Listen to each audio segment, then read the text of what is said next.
Nripendra Mishra, chairman of the Temple Construction Committee, said the statue of a squirrel has been placed at the Ram Janmabhoomi site in Ayodhya, recognizing its symbolic role in the epic Ramayana as the temple nears completion.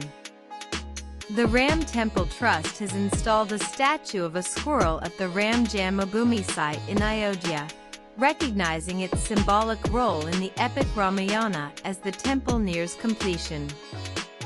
The statue has been placed at Angad Tila, from where it appears to be gazing at the temple.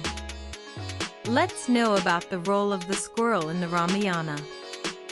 In the Ramayana, the squirrel is remembered for its humble yet heartfelt contribution to building the Ram Setu.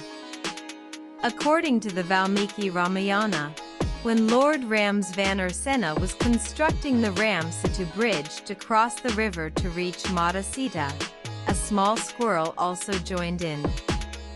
While the monkeys carried huge boulders and stones, the squirrel diligently carried grains of sand and tiny pebbles.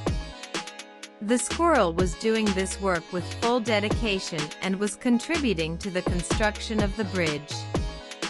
Seeing this, the monkeys made fun of the squirrel, saying that you are very small and will get buried under the stones, so go away from here. But when Lord Rama saw this, he gently intervened. He explained that the small pebbles and sand taken by the squirrel to the bridge are strengthening the bridge and filling the holes in the middle of the bridge. He reminded the army that every contribution, no matter how small, holds value when done with dedication. Lord Ram also gave full credit to the squirrel, after which the monkeys apologized for their mistake. It is believed that Lord Ram lifted the squirrel on his hand and lovingly stroked the squirrel's back with 3 fingers, and since then, 3 lines emerged on the squirrel's back. These 3 lines show the love and affection of Lord Ram. Also read gold-plated shikara installed on top of Ram temple ahead of Pran Pratishtha ceremony. Watch also read Hanuman Garhai chief priest to break 300-year tradition for Ram temple visit.